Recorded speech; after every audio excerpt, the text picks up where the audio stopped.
നമസ്കാരം സുഹൃത്തുക്കൾ. കഴിഞ്ഞ ദിവസം നമ്മൾ ഓഫ് റോഡിങ്ങിന്റെ ഒരു പാക്കേജ് ഒക്കെ കൊടുത്തിട്ടുണ്ടായിരുന്നു. അതായത് പുതിയതായിട്ട് ഓഫ് റോഡിങ്ങിലേക്ക് വരുന്നവർക്ക് വണ്ടിക്ക് വേണ്ട ബേസിക് ആയിട്ടുള്ള കാര്യങ്ങൾ എന്തൊക്കെ ചെയ്യുക, ഏതൊക്കെ ചെയ്യുക എന്നുള്ള സംഭവത്തിന്റെ ഒരു ഇത് നമ്മൾ കൊടുത്തിട്ടുണ്ടായിരുന്നു. അപ്പൊ അതിനോടൊപ്പം തന്നെ എനിക്ക് എല്ലാവരോടും പറയാനുള്ള ഒരു കാര്യമാണ്, നമ്മൾ ഓഫ് റോഡിങ്ങിലേക്ക് പോകുമ്പോൾ എപ്പോഴും ഒരു ഓഫ് റോഡിലേക്ക് പോകുന്നതിന് മുമ്പ് നിങ്ങൾ നിങ്ങളുടെ വണ്ടി പ്രോപ്പർ ആയിട്ട് ഒരു ഇൻസ്പെക്ഷൻ നടത്തുക. ഇൻസ്പെക്ഷൻ എന്ന് വെച്ചാൽ ബേസിക് ആയിട്ടുള്ള ചെക്സ് കാര്യങ്ങൾ, അത് ഓഫ് റോഡിന്റെ അറിയാവുന്ന എവിടെയെങ്കിലും എനിക്ക് അറിയില്ല. ഇപ്പൊ നമ്മളെ ഇഷ്ടമുള്ളവർ നമ്മളോട് താല്പര്യമുള്ളതാണ് നമ്മൾ എടുക്കുക വരാം, അല്ലെ നിങ്ങൾക്ക് ഇഷ്ടമുള്ളിടത്ത് പോകാം. എവിടെ പോയിട്ടായാലും ഓഫ് റോഡിങ്ങിലേക്കും കാര്യത്തിലേക്കും വണ്ടി ഇറക്കുന്നതിന് മുന്നേ അതിന്റെ ബേസിക് ആയിട്ടുള്ള കാര്യങ്ങളും എല്ലാ ഇൻസ്പെക്ഷനും കാര്യങ്ങളും എല്ലാ കാര്യങ്ങളും ചെക്ക് ചെയ്ത് ബേസിക് വേണ്ട കാര്യങ്ങൾ ആഡ് ചെയ്യാൻ പറ്റുമെന്നുണ്ടെങ്കിൽ അതൊരു 4x4 വണ്ടിയാണ്, ഒരു നോർമൽ ആയിട്ട് ഒരു 1500 2000 ദിറംസോ അതിന് വേണ്ട ബേസിക് കാര്യങ്ങൾ ആഡ് ചെയ്ത് വെക്കുന്നുണ്ട്. നമ്മൾ ഓടുന്നുണ്ടോ ഇല്ലയോ എന്നുള്ളതൊക്കെ വേറെ കാര്യമാണ്.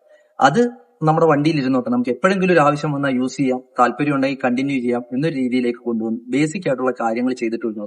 ഞാൻ എന്തുകൊണ്ടാണ് പ്രത്യേകിച്ച് എടുത്തു പറയാനുള്ളതെന്ന് വെച്ചാൽ, ഇന്നലെ ഒരു 4-5 വണ്ടി പുതിയ വന്ന വണ്ടികൾക്കകത്ത് ഒരു സാധനങ്ങളില്ല. ചോദിച്ചപ്പോൾ ഗിരീഷേട്ടനോട് പറഞ്ഞിട്ടുണ്ടായിരുന്നു. അപ്പൊ ഗിരീഷേട്ടൻ പറഞ്ഞോളൂ എന്ന് വെച്ച് നമ്മൾ ഈ വിളിക്കുന്നവരെ എടുക്കുന്നവരെ എല്ലാം നമ്മുടെ ഗ്യാരേജിൽ വരണം, പണിയെടുക്കണം, വണ്ടികൾ നോക്കണം എന്നല്ല പറയുന്നത്. നിങ്ങൾക്ക് വേണ്ട കാര്യങ്ങൾ എന്താണെന്ന് വെച്ചാൽ നിങ്ങൾ നോക്കുക, നിങ്ങളുടെ റിക്വയർമെന്റ് ഉണ്ടെങ്കിൽ നിങ്ങൾ നമ്മളോട് ചോദിക്കുക, സംശയങ്ങൾ കാര്യങ്ങൾ പറഞ്ഞു തരും.